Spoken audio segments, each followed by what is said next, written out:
This is a CBC podcast. Enter the world of Jonathan Goldstein. Season 8 of Wiretap is now available for purchase on iTunes. Relive this past season's funny, sad, wistful, and slightly strange telephone conversations with Jonathan's friends and family. Get it now at cbc.ca/iTunes. Hello, I'm Matthew Lazenrider, and this is The Invisible Hand. It's a show about economics. Adam Smith came up with the term the invisible hand. He was an 18th century philosopher who got the idea that there was a collective force working in the economy, a force that was fueled by the actions and choices of all kinds of self-interested individuals. Economists spend their time figuring out how and why people make the choices they do. Sometimes they use games, experiments, or theoretical models to predict what might happen in the real-world economy.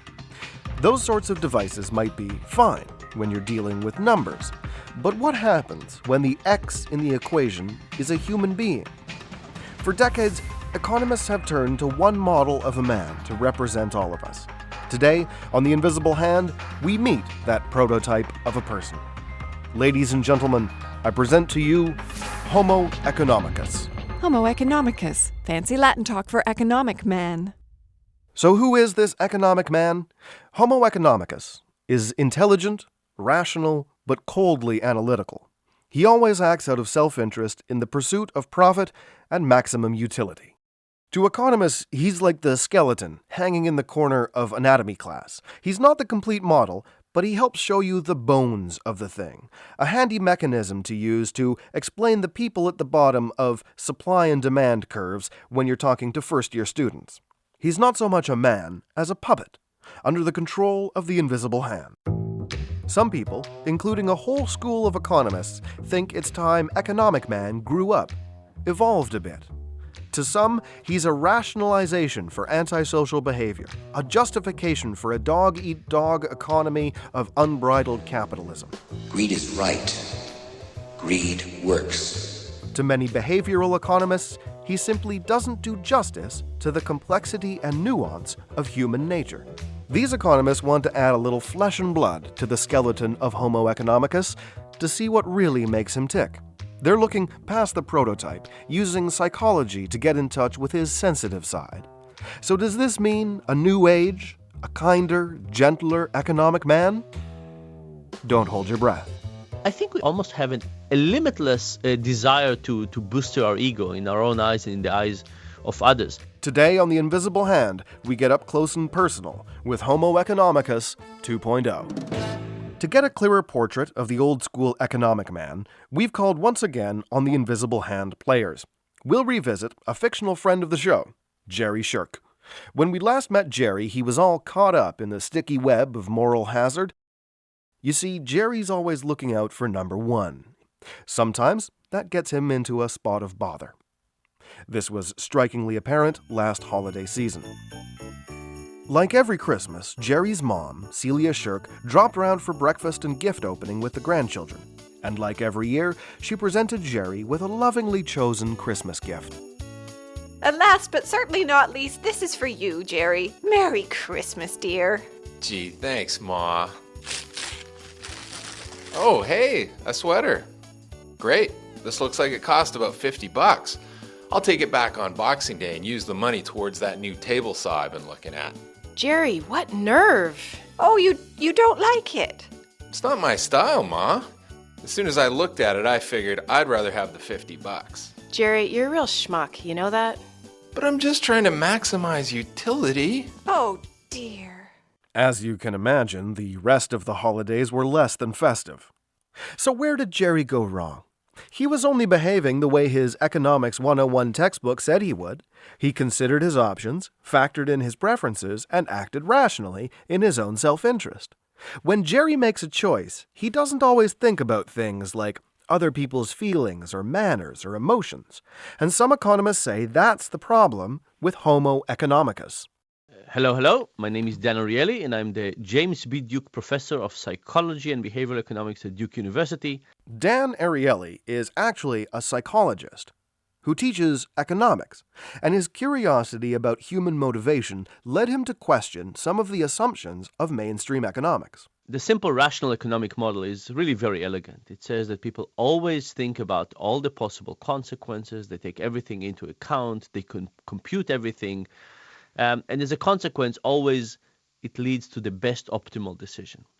And this is a very beautiful, elegant model, but the question we need to ask ourselves whether it's correct. And turns out this model leaves a lot of things out. In particular, it's very clear that it leaves emotions out of the equation. Emotion. Not exactly our character Jerry Shirk's strong suit. The trouble is, emotions matter to people. And since emotion is hard to quantify, it sometimes gets lost in the economic equation. And that's a problem because it's often emotion that tips the scales when the stakes are highest. We learned that in our first episode, when we spoke about price gouging. We met John Shepperson, a man from Gravel Switch, Kentucky. In the aftermath of Hurricane Katrina, he drove to Mississippi with a truckload of generators and the hope of making a quick buck. Just about every economist we spoke to agreed he was doing the right thing economically. But the police in Jackson, Mississippi saw things differently. This other police officer came over and he peeks his head around the side. He said, "Yeah, they're definitely price gouging." Well, it wasn't too much longer after that. They told me that the chief was going to be coming. And I said, "Well, good, we'll get this thing straightened out." While I was waiting for this chief to come, he took me around the side. He said, "Come here, man." He said, "The best thing to do to you would be put a bullet in the back of your head." Listeners to that show were slightly more gentle with their criticism, but many of you certainly reacted with emotion. Whatever the economic logic in favor of gouging, something about driving up prices for people in a time of need made a lot of people very uncomfortable. Remember Duke University economist Mike Munger? He gave us an eloquent economic defense of price gouging. But even he has learned that emotion and economics can be strange bedfellows. I've come to the conclusion that economists are just missing something here, but there's a new generation of economists out there.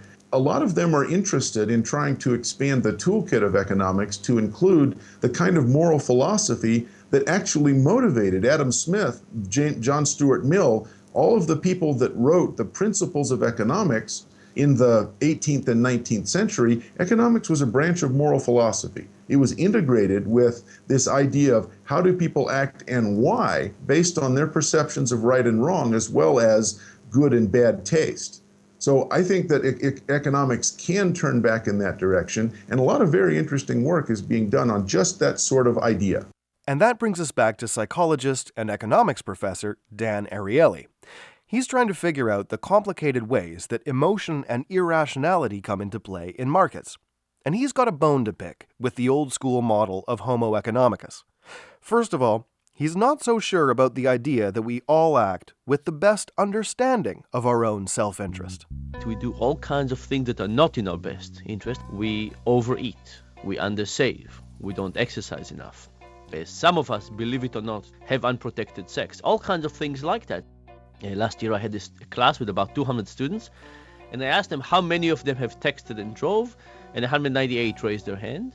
And two of them, the two that didn't raise their hand, one of them was physically blind, so he, couldn't drive. And when I ask people about texting and driving, nobody ever says that they are considering the cost and benefit. Nobody says, you know what, I thought about it. I thought about how important is this text message right now, and how much I don't want to kill other people, and how much I don't want to kill myself or get injured, and I weighed the cost and benefit. I decided it was a good idea to text and drive. No, everybody basically recognized that they have this idea that it's really a bad, stupid idea to text and drive, but at the moment the phone vibrates or rings, something changes about them. They become a bit more curious and interested. They don't think about the long term, they think about the short term. They look at the phone, and once they start looking, they keep on looking for more and more and more, and it kind of has a slippery slope of doing worse and worse and worse. Sure, we sometimes act rationally. We look both ways before we cross the street. We bring an umbrella when we hear there's a chance of rain. But our rationality gets short-circuited by little things like sexual arousal, a desire for vengeance, or even the friendly buzz of technology. Something in that familiar of a text message lets us set aside rational self-interest long enough to wreak havoc on the highway. So unlike his less complicated older brother, Homo Economicus 2.0 is not rational. Instead, He's a rationalizer. He tries to cram his unseemly economic decisions, like texting and driving, cheating and lying, inside the boundaries of ethical behavior. And it just so happens that dishonesty is one of Dan Ariely's favorite subjects. He even wrote a book about it. And the way he looks at cheating, not quite the same as the standard economic model. First of all, let's think about the standard economic perspective to cheating. It's basically saying people are weighing the cost and benefit. Every time you go by a gas station, you should ask yourself 3 questions. How much money is in the till? What's the chance he'll catch you if you'll rob the place? And what kind of punishment would you get? How much time in prison would you get? And you should weigh the cost and benefit, and if the cost outweigh the benefit, you should not hit the gas station. If the benefit outweigh the cost, you should hit the gas station. It turns out that very few people think of life this way, and when we do experiments on this, we don't find much evidence for that. What he's found is partly consistent with what the old economic model would tell us. When we're given the opportunity to cheat for financial gain, we do it, but just a little bit. In the basic experiment, we take a sheet of paper with 20 simple math problems that everybody could solve, and we give them to people. When we say you have 5 minutes to solve as many of those as you can, I'll give you $1 per question. People go, they solve as many problems as they can. At the end of the 5 minutes, we say stop, put your pencil down and count how many questions you got correctly. Now go to the back of the room and shred that piece of paper. And once you finish that, come to the front of the room, tell me how many questions you got correctly, and I'll pay you accordingly. What the people in the experiment don't know is that we played with a shredder, so that the shredder only shreds the size of the pages, but the main body of the page remains intact, and we can jump in and we can find out how many questions they really got correctly. And what do we find? We find that lots of people solve 4 problems and report to be solving 6. Very few people cheat a lot. Lots and lots and lots of people cheat a little bit. So, given the opportunity, most people will cheat, but just a little bit.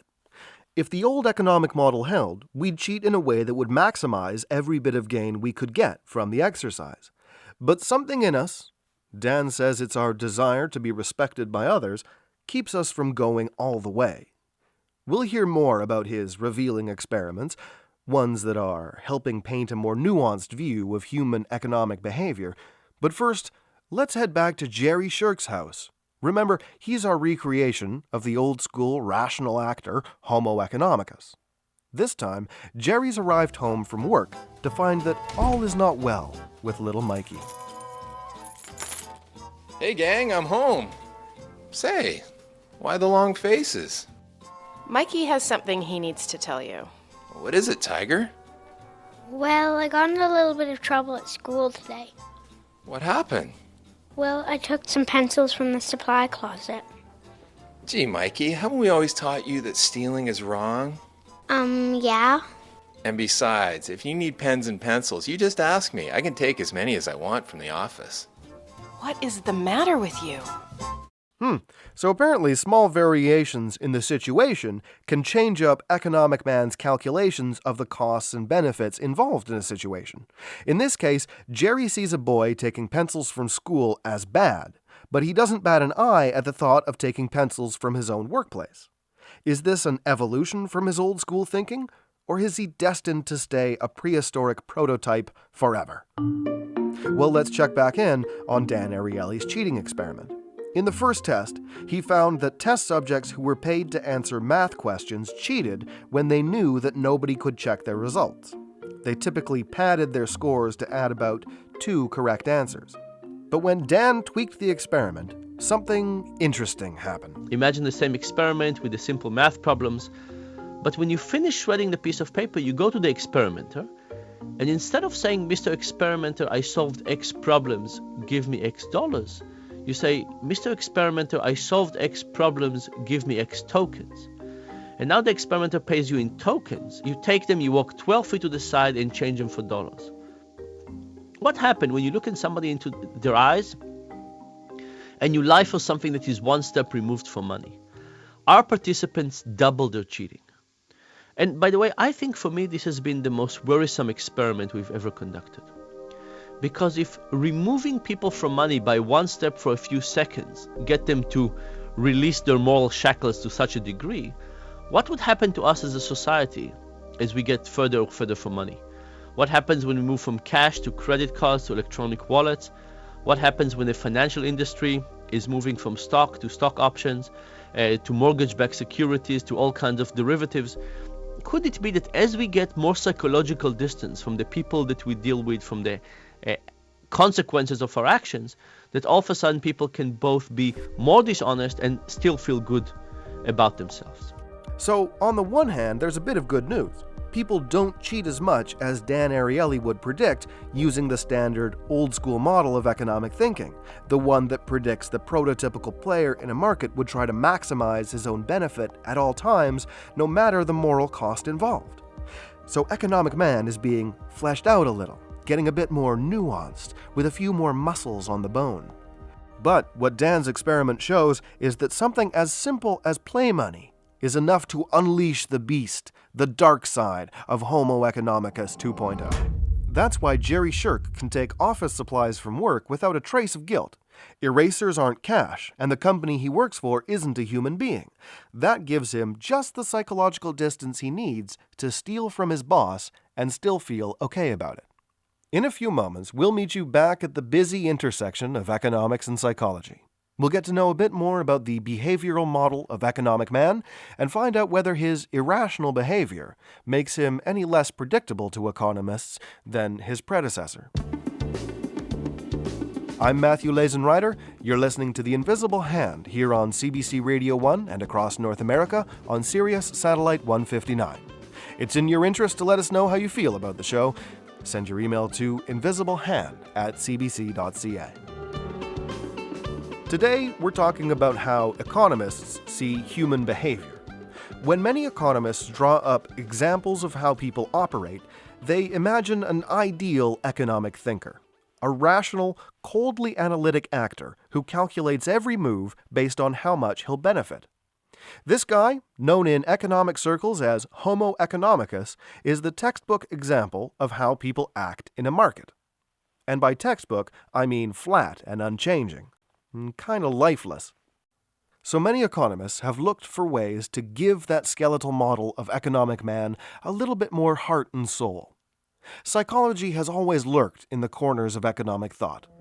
Way back in the 18th century, philosopher Adam Smith struggled to balance human passions with market reason. And since then, there's been a growing recognition that you can't always account for the machinations of the messy human mind. Earlier this summer, we talked about the paradox of thrift, the idea that sometimes personal fiscal prudence can lead to economic recession. It was John Maynard Keynes who was associated with the term paradox of thrift, and he also developed an influential theory about how governments can pull economies out of those downturns. It was all about psychology. Since there was nothing in the language of macroeconomics to account for psychology, Keynes turned to the ancients. Animal spirit, or the phrase animal spirits, goes back to ancient times. It was spiritus animalis in Latin. That's Yale economist Robert Shiller. People lacking in animal spirits are lethargic and bored and don't feel like doing anything.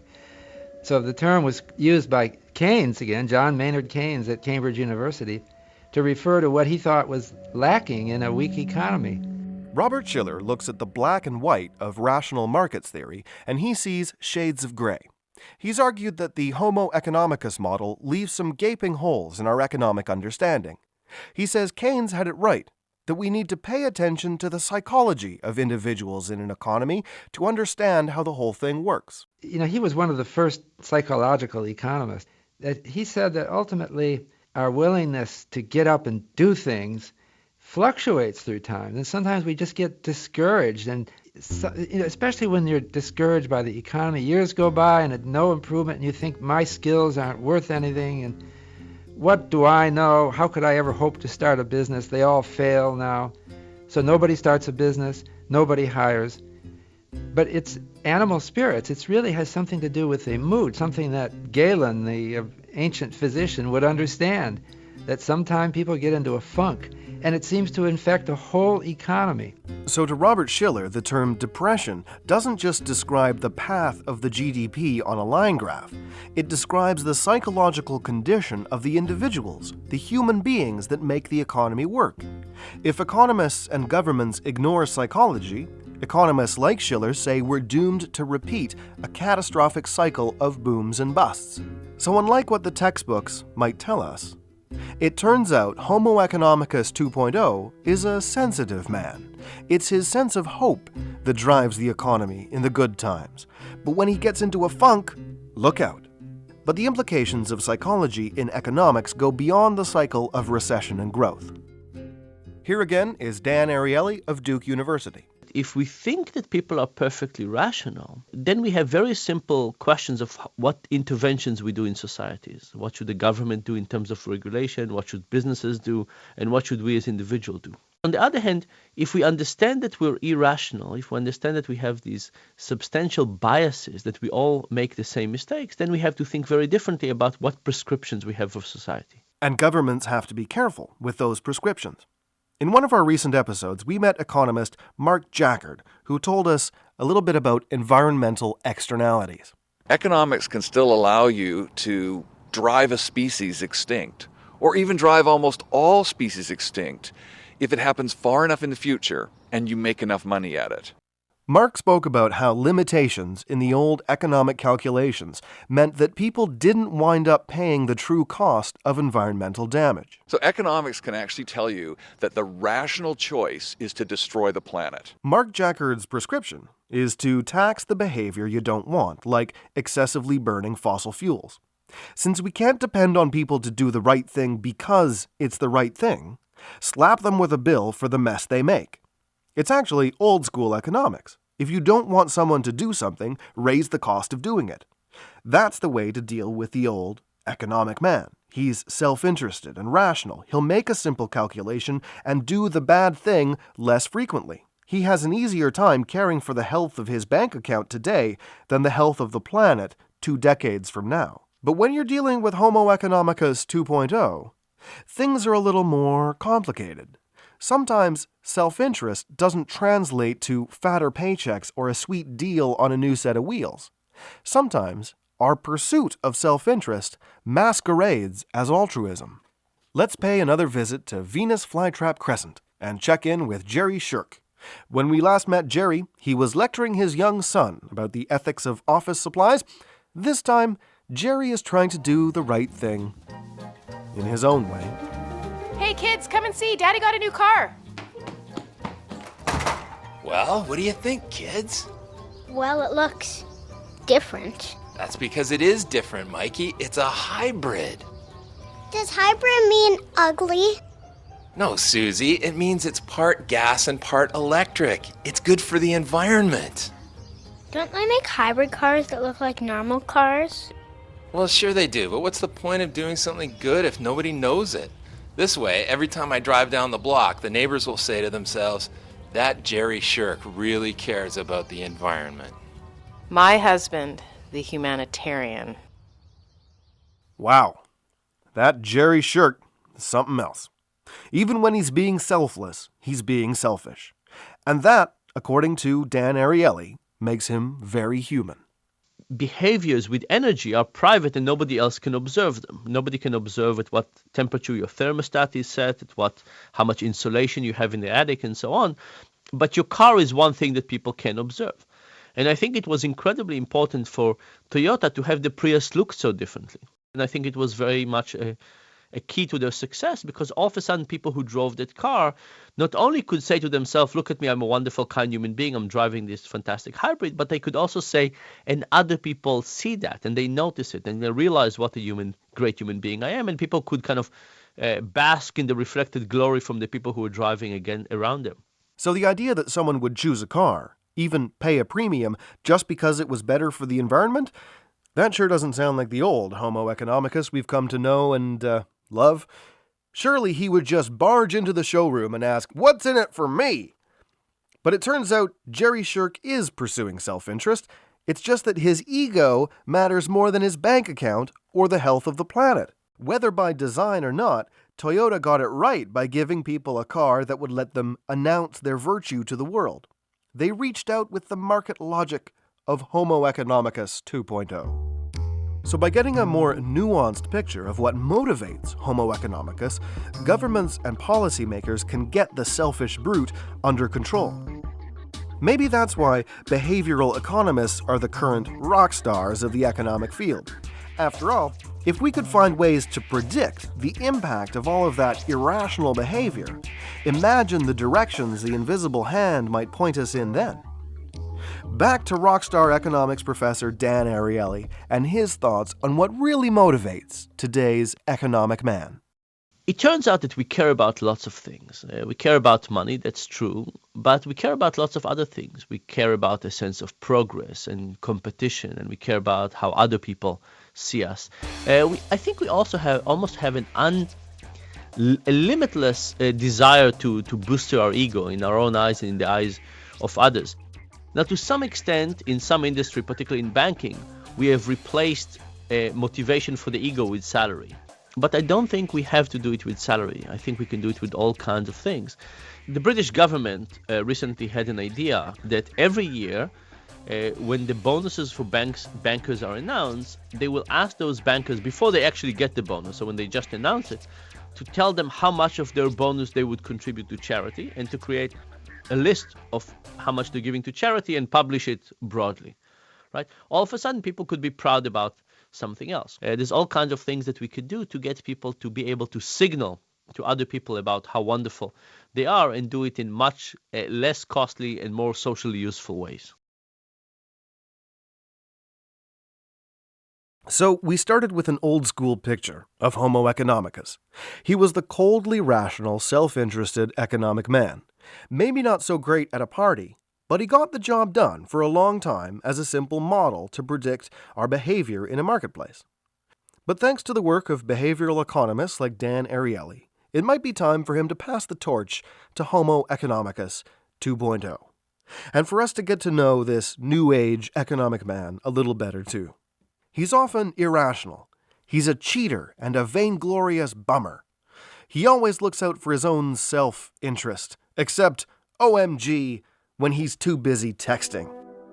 And keep in mind, folks, when economists talk about economic man, they're really talking about you and me. So let's take a bow.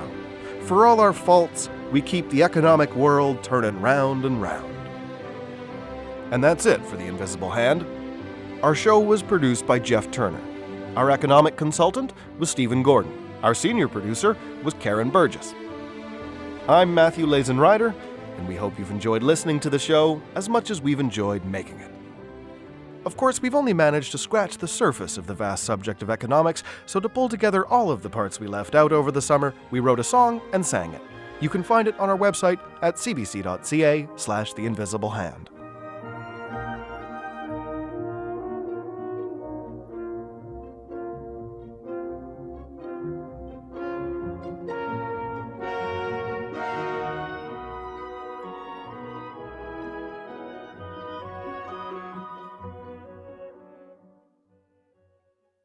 Looking for more CBC podcasts? Go to cbc.ca/podcasting.